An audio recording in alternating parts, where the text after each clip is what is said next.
Hello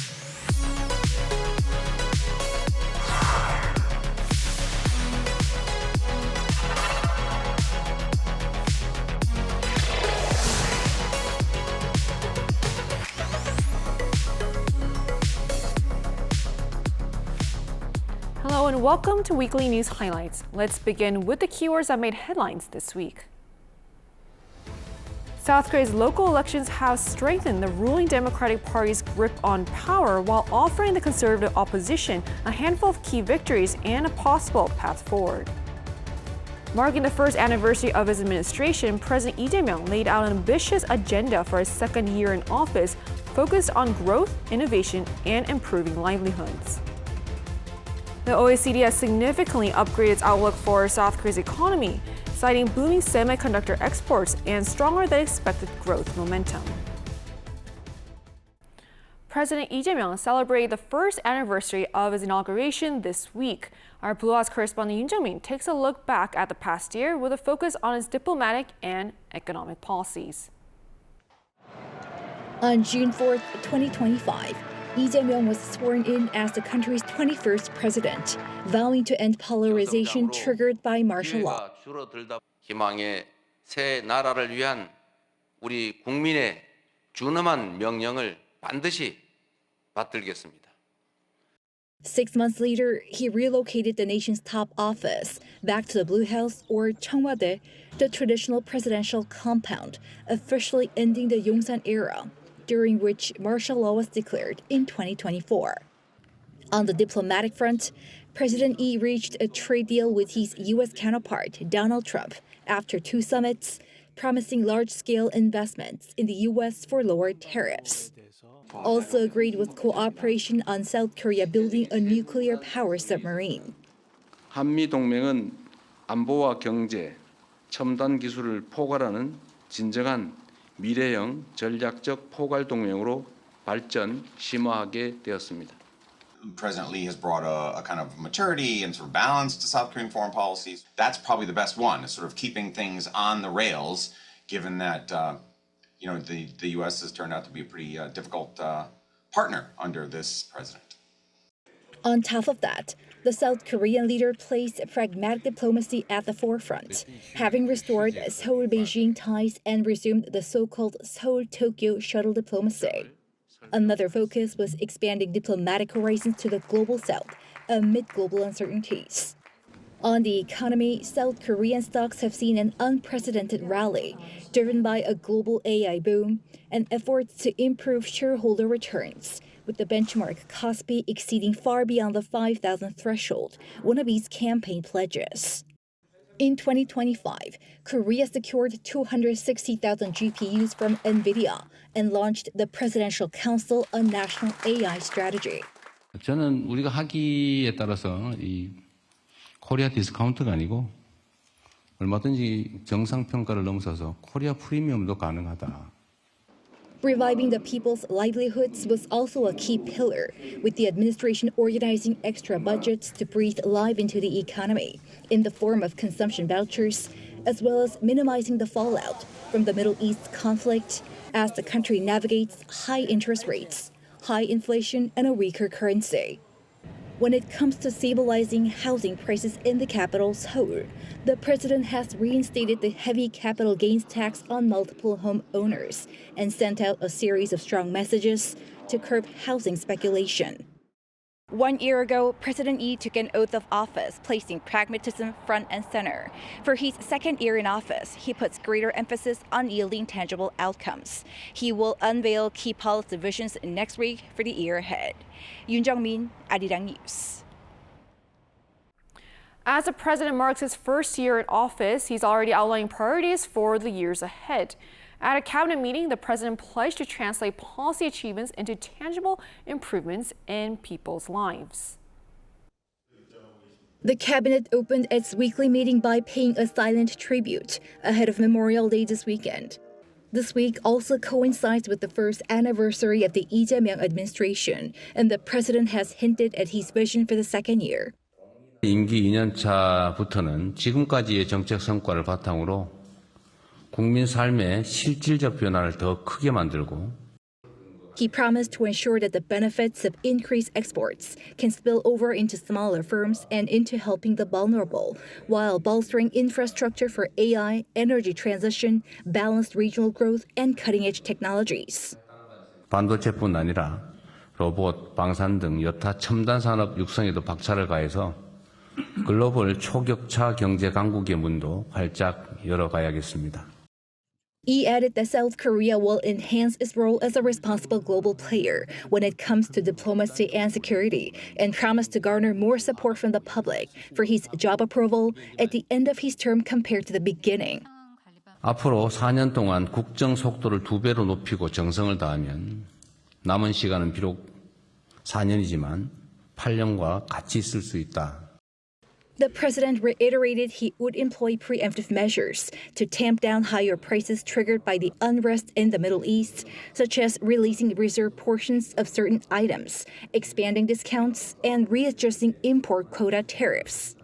He also pointed out cases where too heavy a debt burden was imposed on the vulnerable, urging for a proper debt resettlement system for them.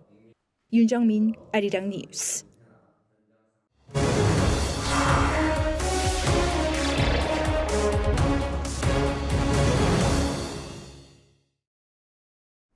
Korea's local elections and parliamentary by-elections have delivered a mixed but politically significant result. The ruling Democratic Party made sweeping gains across most of the country, but the conservative opposition managed to hold on to some key battlegrounds. For a closer look at what the results mean for Korean politics, our correspondent Moon Hae-ryun joins me in the studio today. Welcome, Hae-ryun. It's good to be here, Sejin. Hae-ryun, so let's start with the local elections. So what stands out most from the results? So the headline is that the DP has consolidated its political dominance. The party won 12 of 16 gubernatorial and mayoral races, giving it control of most regional governments and extending its influence beyond the presidency and the National Assembly. But the story is more nuanced than a simple landslide. The most closely watched contest was the Seoul mayoral race, where conservative incumbent Oh Se-eun narrowly held on despite a strong challenge from the DP. Voters have reaffirmed the principle of checks and balances, safeguarding Seoul's democracy. I humbly accept the voters' verdict. I fell short, and I take full responsibility. That result denied the ruling party a complete sweep of the capital region and gives conservatives an important political foothold heading into the second year of President Lee Jae-myung's term. Elsewhere, however, the DP performed strongly. It retained Gyeonggi-do province and Incheon, while also capturing Busan, a city that has traditionally been regarded as conservative territory. Even in Daegu, one of the country's most reliably conservative regions, the race was far more competitive than many had expected. Many analysts see the results as a sign that voters remain broadly supportive of President Lee's administration 1 year after he took office. And furthermore, I think it shows that a major proportion of the citizenry is actually in support of President Lee's administration and has strong faith in his good performance throughout the remaining years of his presidency. Right, so you just covered the local elections for us, but at the same time, voters also elected new lawmakers in a series of parliamentary by-elections. So what stood out here? So several contests carried a significance far beyond the constituencies themselves. The biggest spotlight was on Busan's Book A district, where former PPP leader Han Dong-un won as an independent candidate after breaking with his party. His victory keeps him at the center of national politics and could make him a major player in any future reorganization of the conservative camp. Another closely watched race was Incheon's Gyeonggi district, formerly represented by President Lee before he moved to the Blue House. The DP comfortably held the seat, reinforcing its strength in what has long been considered one of its strongholds. But perhaps the most dramatic result came in Pyeongtaek B, where veteran conservative lawmaker Yoo Hee-dong defeated 4 other candidates, including not only the DP candidate but also Cho Guk, leader of the smaller progressive Rebuilding Korea party. Cho's defeat is particularly significant because it weakens his party at a time when merger discussions with the DP have been widely discussed. Overall, the ruling party won 9 of the 14 parliamentary seats at stake, preserving its overwhelming advantage in the National Assembly. Right, so looking ahead, what impact could the results have on Korean politics moving forward? So the immediate fallout is most likely to be felt within the Conservative opposition. Although the PPP managed to defend Seoul and gain several parliamentary seats, its poor performance nationwide is expected to trigger renewed debate over the party's direction and leadership. Han Dong-won's return to parliament could further intensify those discussions, particularly among Conservatives who argue the party needs to appeal more effectively to moderate and metropolitan voters. On the ruling side, attention is turning to the future of the rebuilding Korea party, with Cho Guk saying that he will resign from his post as its leader. His defeat may complicate merger talks with the DP, at least in the short term, although pressure for broader progressive unity could re-emerge before the next general election in 2028. In the National Assembly, however, the overall balance of power remains largely unchanged. Together with allied parties, the DP still controls more than 180 seats, enough to fast-track legislation and overcome filibusters. At the same time, the opposition retains enough seats to block constitutional amendments, ensuring that confrontation between the two sides is likely to continue. So while these elections strengthened the ruling party, they also set the stage for an intense battle over the future direction of both the government and the Conservative opposition. So it looks like there's a lot to keep an eye on in the days ahead. Thank you so much for your coverage today, Hae-ryun. Thank you for having me.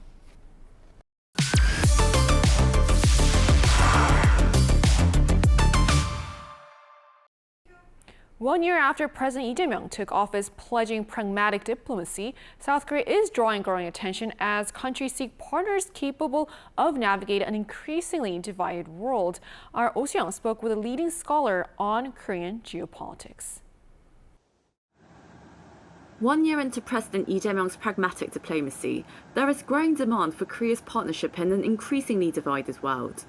That's according to Arnold Levaux, president of Paris-based Asia Center.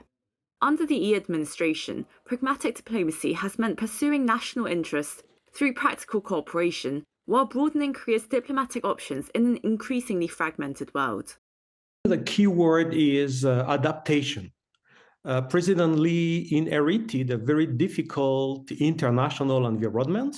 The rivalry between the United States and China continues to intensify. Conflict in Europe, like in Ukraine and in the Middle East, Iran, and the Red Sea are affecting global stability. Over the past year, Seoul has kept close coordination with Washington and Tokyo while expanding engagement with Europe, India, Africa, and other emerging partners. Levaux says that makes Korea valuable to countries looking for more flexible forms of cooperation. Middle powers do not want to be forced into binary choices. They want to maintain strong alliances while preserving enough autonomy to defend their own interest. The second challenge is economic security. For decades, globalization was mostly about efficiency. Today, it's also about resilience. Many countries today are looking for alternatives to rigid bloc politics.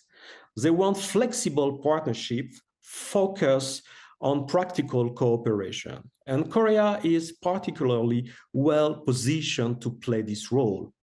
President Lee made his diplomatic debut at last year's Group of Seven summit in Canada soon after taking office, and has also been invited this year to the leaders' meeting in France. With that, Levaux says Korea will be expected to bring more than symbolic participation. This invitation is not only for protocol, it's not for pictures, it's not for etiquette. It's because we believe that Korea can really contribute to the global governance. And we're expecting President Lee to have some concrete proposals. Korea is increasingly present in international debates on security, technology, and governance. I will say that the world already sees Korea as a global actor, while maybe Korea do not perceive itself as a global actor yet. So the question should be how Korea can use this growing influence. As Lee enters his second year in office, Levaux says the question is no longer only whether Korea has a seat at the table of global governance, but what it makes of it. Oh Soo-young, Arirang News. North Korean leader Kim Jong-un says Pyongyang has finalized a sweeping plan to exponentially strengthen its nuclear forces and expand its stockpile of nuclear weapons. His remarks came during a visit to a newly launched nuclear material production facility, where he also unveiled plans for a new 5-year nuclear development strategy. Our Lee Seung-jae reports. North Korean leader Kim Jong-un has visited a newly launched nuclear material production facility and announced that Pyongyang has finalized plans to strengthen its nuclear forces exponentially. According to the Korean Central News Agency on Thursday, Kim inspected the facility alongside senior ruling party officials, although its location was not disclosed. During the visit, Kim claimed North Korea's capacity to produce weapons-grade nuclear material has more than doubled over the past 5 years under the guidance of the ruling Workers' Party. He praised efforts to implement key party decisions and reaffirmed the North's commitment to expanding its nuclear deterrent both quantitatively and qualitatively. Kim said the growing security environment requires North Korea to accelerate the development of its nuclear capacities. The North Korean leader also revealed that the upcoming 9th Party Congress will adopt a new 5-year plan aimed at further strengthening the nation's nuclear forces. According to Kim, the strategy includes expanding nuclear material production capacity and continuing to increase the number of nuclear weapons in line with decisions already made by the leadership. Emphasizing what he described as North Korea's prolonged confrontation with hostile forces, Kim argued that nuclear weapons remain the fundamental guarantee of the country's sovereignty, security, and right to development. State media also reported that an important consultative meeting on strengthening the nation's nuclear forces was held during the visit. Kim delivered policy guidance on future nuclear activities, saying both tactical and strategic requirements had been fully considered in shaping the country's deterrent strategy. He added that authorities have finalized implementation measures for what he called a massive plan to dramatically expand North Korea's nuclear capabilities, describing the initiative as a historic turning point that will elevate the country's nuclear forces to a new level. Kim concluded by pledging that North Korea would continue to strengthen its ability to defend its constitution, sovereignty, and national security in the years ahead. Lee Seung-jae, Arirang News. Consumer prices in South Korea climbed back into the 3% range for the first time in more than 2 years, driven largely by higher fuel costs. Kim Do-yeon has more. The situation in the Middle East is driving up global oil prices, pushing Korea's consumer inflation past the 3% threshold for the first time in over 2 years. According to the Ministry of Finance and Economy on Tuesday, consumer prices in May rose 3.1% on year. This marks an escalation from the 2.6% growth recorded in April, showing that inflationary pressures are rapidly gaining momentum. Petroleum prices served as the primary driver, surging 24.2% on year. Although retail prices saw a minor dip at the very end of May, the overall monthly average remained high, further compounded by a low base effect from last year. You have to look at the monthly average. While prices did see a minor dip toward the end of May, inflation figures are calculated on an on-year basis, meaning the low base effect from last year's index was fully reflected this month. This energy shock quickly cascaded into the service sector. Driven by strong seasonal demand over May's long weekends and surging fuel surcharges, overseas group travel costs jumped 26.3%, while domestic airfare rose 25.9%. The government noted that aggressive temporary interventions, including product price caps and tariff quotas, managed to shave 0.6 percentage points off headline inflation, which otherwise would have reached 3.7%. However, macro pressures are mounting as the prolonged high exchange rate threatens to feed directly into domestic consumer costs. A high exchange rate naturally pushes up import prices. When import prices rise, they lead to an increase in producer prices, which can subsequently filter through to broader consumer prices. Commenting on the latest data, the Bank of Korea noted that consumer inflation is highly likely to remain in the 3% range for the time being, adding that the central bank will maintain a vigilant stance on price stability. Kim Do-yeon, Arirang News. The OECD has significantly upgraded Korea's growth outlook, citing strong semiconductor demand. The forecast was raised to 2.6%, with further upside movement seen if demand continues to strengthen. Kim Jin-won has the details. The Organization for Economic Cooperation and Development has sharply raised its growth outlook for the Korean economy to 2.6% this year. In a report released Wednesday, the organization raised the growth forecast for this year by 0.9 percentage points from March, marking the largest upward revision among G20 economies after previously lowering its outlook amid the Middle East conflict. Growth for next year, however, was projected at 1.9%, down 0.2 percentage points from the previous forecast. Semiconductors were pointed to as key drivers behind Korea's stronger outlook.